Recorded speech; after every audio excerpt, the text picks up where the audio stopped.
우리가 어떤 일을 하기 전에 마음을 단단히 먹어야 된다, 이런 얘기를 합니다. 이것은 마음의 자세가 중요하다, 그런 얘기겠지요. 어떤 분이 그런 얘기를 했어요. 행복한 사람은 행복할 수밖에 없는 마음 자세를 갖고 있기 때문이다. 불행한 사람은 불행할 수밖에 없는 마음을 갖기 때문이다, 그런 얘기를 하고 있습니다. 어떤 분은 무슨 일을 하기 전에 이미 불행을 안 될 것을 예견하고 있습니다. 그래서 그 일들이 이루어지면 이렇게 말합니다. 내가 그럴 줄 알았어. 나는 안 될 줄 이미 알고 있었어. 그러니까 이런 사람은 뭘 해도 잘 안 된다는 겁니다. 사람이 마음이 강한 사람이 있고 약한 사람이 있습니다. 마음이 약한 사람은 자기 마음속에 작은 일에도 염려와 근심이 자주 밀려온다고 합니다. 큰 일이 있으면 잠을 자지 못합니다. 하지만 마음을 단단히 무장한 사람, 마음이 강한 사람은 말하는 게 다르고요. 조금 어려움이 있어도 금방 털고 일어난답니다.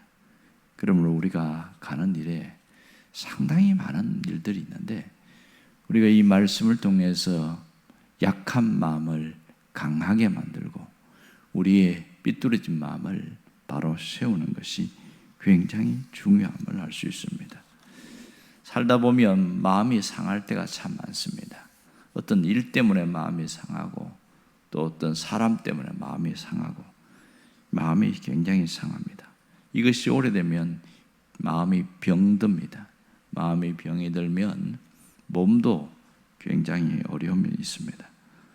육체의 질병은 고칠 수 있어도 마음이 병든 사람은 의사도 못 고친다, 그런 얘기를 합니다. 그만큼 마음의 병을 고치는 게 굉장히 중요합니다. 그런 면에서 오늘 잠언의 말씀은 대단히 중요하다고 볼 수 있겠지요. 오늘 여기에서 지혜자는 마음의 중요성을 강조하고 있습니다. 때로는 이 말씀이 우리 인생의 지표가 되기도 합니다. 그래서 어떤 분은 오늘 잠언 4장 23절 말씀을 써놓고 책상에다가, 어떤 사람은 또 화장실에다가 붙여놓고 하루에 한 번씩 읽고 그런다고 합니다. 그만큼 소중한 말씀인 것이죠. 여기서 강조하는 게 뭐예요? 마음을 지키라, 이런 얘기를 합니다. 왜 마음을 지켜야 됩니까? 이 마음을 지키지 않으면 내가 갖고 있는 소중한 것들을 잃을 수가 있기 때문에, 다 빼앗길 수 있기 때문에 그렇습니다. 사실 그렇습니다. 내 마음인데 내가 지키지 않고 뺏겨버리면 제어가 되지 않습니다. 돈의 마음이 뺏기면 돈이 나를 끌고 갑니다. 이성의 마음이 뺏기면 이성이 끌고 갑니다. 그래서 눈에 콩깍지가 씌었다고 그러잖아요. 누구의 말도 듣지 않습니다. 왜냐하면 마음을 뺏겼기 때문입니다. 죄의 마음이 뺏겨버리면 죄가 그때부터 마음을 끌고 다닌다, 이렇게 이야기합니다. 사기꾼의 말에 마음이 뺏겨버리면 그 사람의 말이 정답이라고 생각하고 그렇게 갑니다. 그러다가 어느 날 꽝 하고 터지면 그때서야 정신이 돌아오고 마음을 되찾아옵니다. 하지만 이미 늦어버려 있습니다. 그러므로 우리가 마음을 지키는 게 얼마나 중요한지 모릅니다. 마음을 지킨다는 것은 아주 적극적인 행위를 말하고 있습니다. 여러분, 우리가 농사를 지어도요, 땅을 방치하게 되어지면 온갖 잡풀과 엉망이 되어지고 땅이 황폐화되더라고요. 희한하지요. 그런데 땅을 계속 관리하고 거름을 주고 이렇게 하면 땅이 비옥해집니다. 우리 마음은 땅과 같아서 끊임없이 관리를 할 때에 마음이 좋아집니다. 이 마음이 좋아지는 것은 계속 방을 청소하듯이 청소를 하기 때문에 가능한 것이지요. 여러분, 그래서 신약에 보면 우리 마음이 변화가 있어야 된다, 그렇게 바울이 이야기를 하고 있지 않습니까? 로마서 12장 2절에 보면 너희 마음이 새롭게 변화를 받아, 그렇게 얘기합니다. 마음이 변화를 받는다. 껍데기가 변화되는 것이 중요한 것이 아니라 마음이 변화되어야 됩니다. 마음이 새롭게 될 때에 변화가 일어나는 것이죠. 여러분, 우리가 하나님의 말씀을 듣는 이유가 뭔가요? 변화가 일어나는 것은 말씀밖에 없기 때문에 그렇습니다. 하나님의 말씀이 우리를 변화로 이끌어가기 때문에 그렇습니다.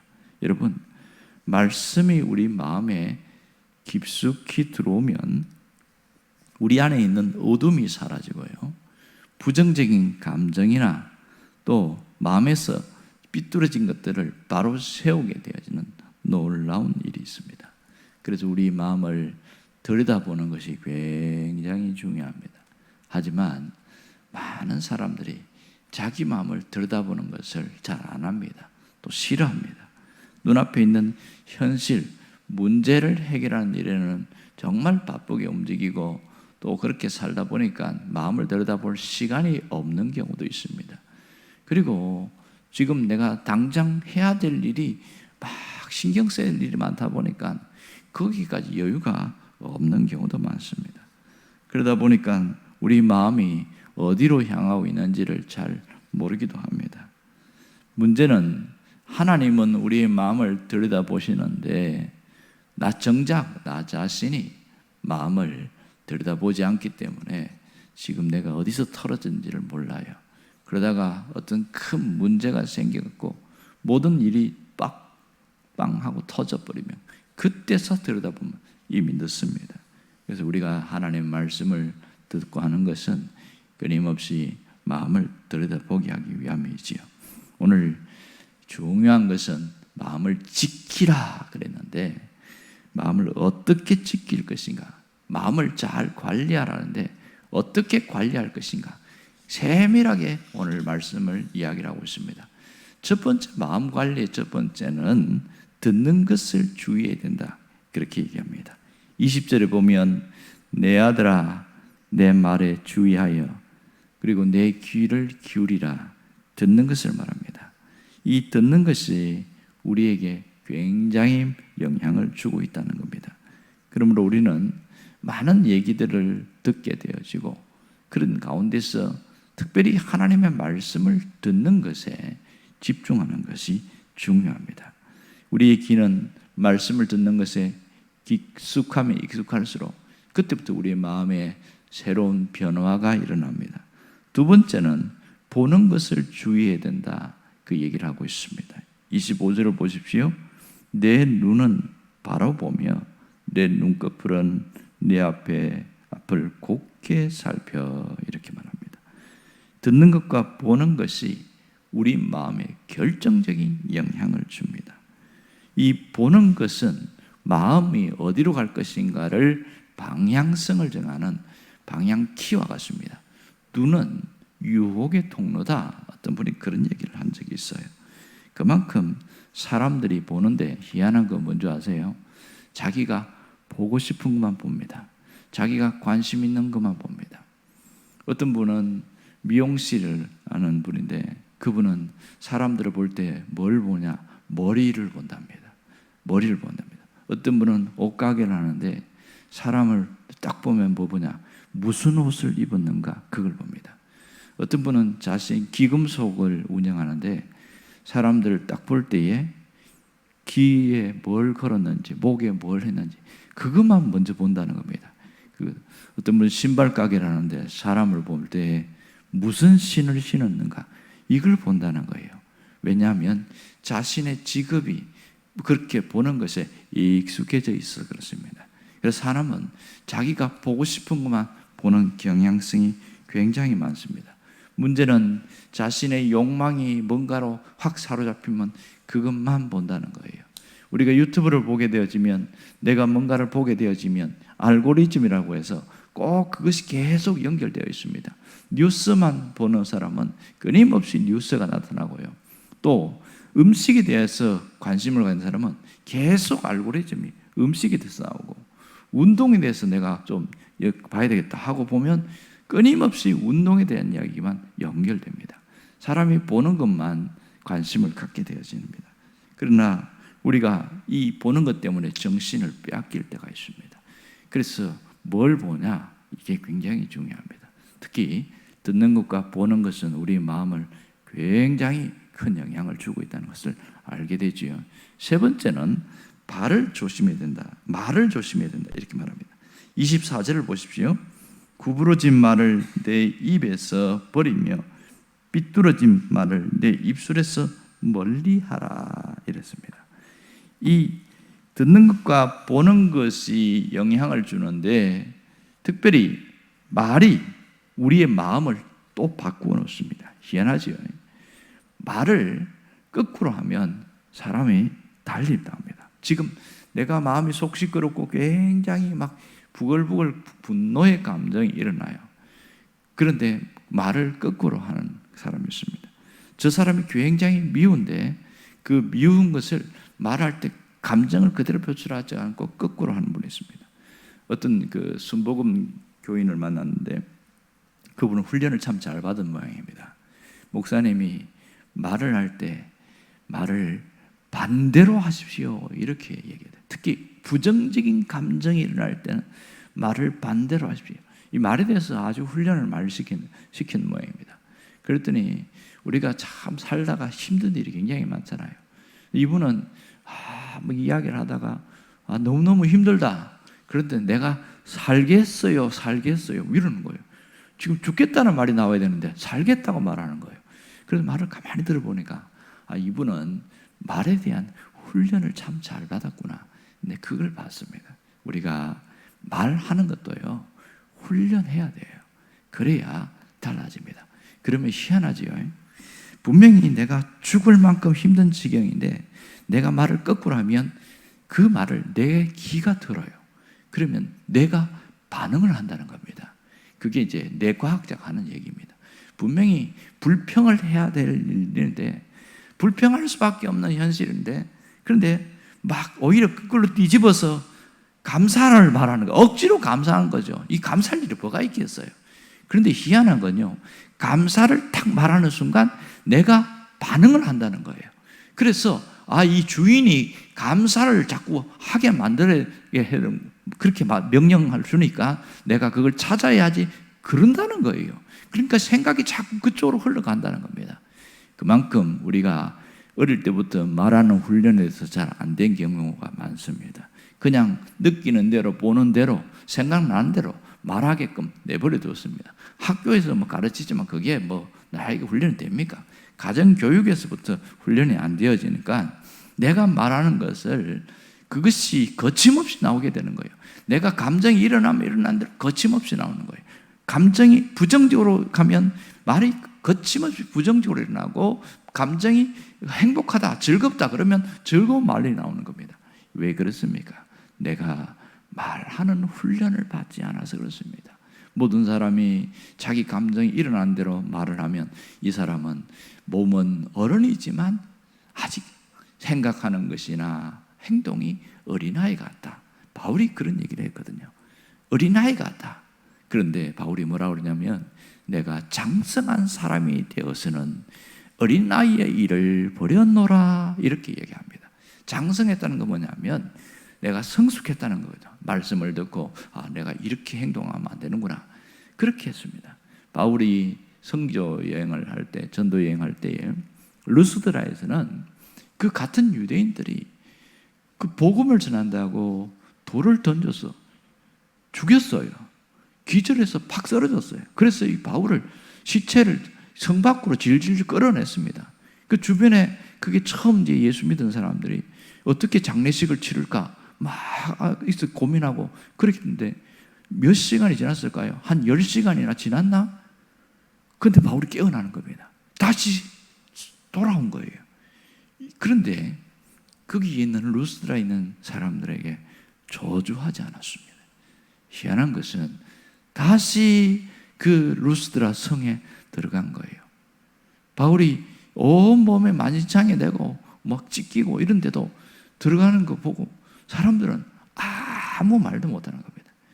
여러분, 말은요 훈련할 때에 달라집니다. 왜 잠언이 중요한 줄 아세요?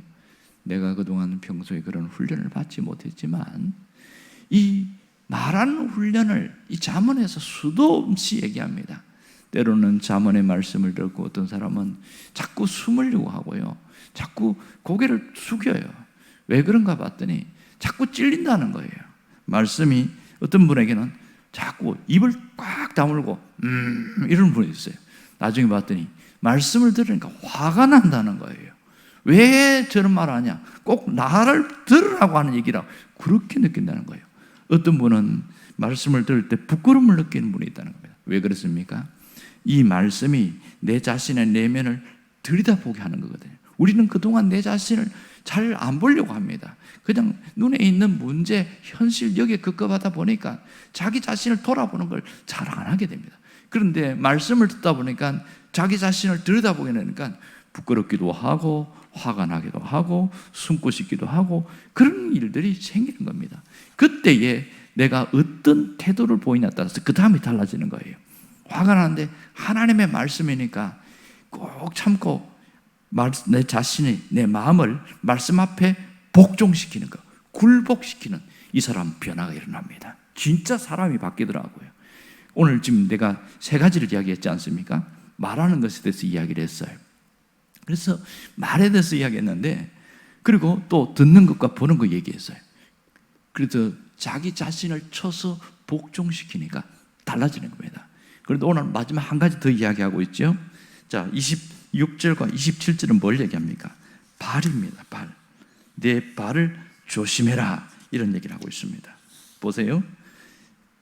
이 25절에 보면 내 발이 행할 길을 평탄하게 하며, 이렇게 합니다. 평탄하게 하며. 우리가 이 발이 어디에 가 있느냐 따라서 삶이 달라지는 겁니다. 자, 중요한 것은 내가 내 마음인데 내 마음대로 못해요. 내가 바꿔야 되겠다 하는데 안 바뀝니다. 바꿀 수 있는 비결을 알려드리겠습니다. 그것은 빌립보서 2장 5절 말씀을 가슴에 품으면 됩니다. 거기 보면 너희는 너희 안에 이 마음을 품으라. 곧 그리스도 예수의 마음이니, 그렇게 이야기했습니다. 우리가 내 의지대로 안 되어진단 말이에요. 듣는 것도, 보는 것도, 말하는 것도, 또 발이 움직이는 것도 내 의지대로 안 될 때가 있습니다. 그런데 희한한 것은 내 마음속에 예수님의 마음을 품고 살아가면 변화가 일어난다는 거예요. 이 모든 것이 달라진다는 겁니다. 누가 바꿔놨습니까? 내 안에 계신 주님이 나를 점점점 바꾼다는 거예요. 그래서 모든 중심이 되어져서 너 그거 들으면 안 돼. 그래서 사인을 딱 오게 한다는 겁니다. 너 그런 거 보면 너 나중에 무너져, 유혹에 흔들려. 사인을 준다는 거예요. 그래서 내가 이러면 안 되겠구나. 그리고 말을 하다가도 뜨끔뜨끔 하는 거예요.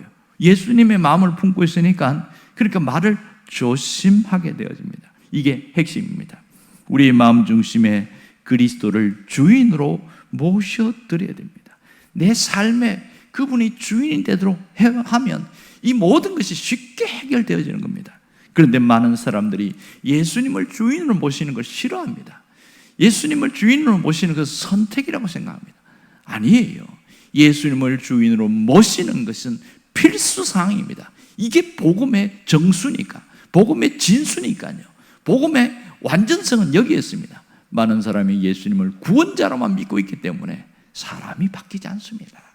진짜 완전한 복음은 예수님을 주인으로 모시는 겁니다. 이것이 완전한 복음입니다. 그런데 수많은 교회 다니는 사람들이 반쪽 복음을 진짜로 믿고 살아가고 있기 때문에 사람이 달라지지 않습니다. 성경은 분명히 이야기합니다. 너희가 완전한 복음 안에서 머물며 복음으로 살아라, 그 얘기합니다. 오늘 이럴 때에 우리 마음밭은 변화가 일어나고 마음이 새로워지기 시작합니다. 그러면 내가 이전에 보지 못한 것을 보게 되어지고 내가 이전에 느끼지 못한 것을 느끼게 되어집니다. 여러분, 예수를 믿으면서 가장 진짜 잘 믿는 모습은 뭔지 아세요? 내가 예수 믿어서 행복하다, 이게 느껴질 때 이 사람은 정말 예수 잘 믿는 사람입니다. 이것은 오랜 수련과 오랜 경험을 통해서 얘기한 분의 얘기입니다. 그리고 성경이 또 그 얘기를 하고 있고요. 그래서 지금 잠언 말씀은 왜 계속 이야기하냐? 우리 마음을 정화시켜 나갑니다. 그리고 정말 예수를 잘 믿는 사람, 그래서 내가 정말 행복한 사람이라는 것을 느끼게 만들어 갑니다. 여러분의 말씀을 통해서 이렇게 정말 내 자신이 가치 있는 인생, 행복한 인생으로 살아가기를 간절히 바랍니다. 기도하겠습니다.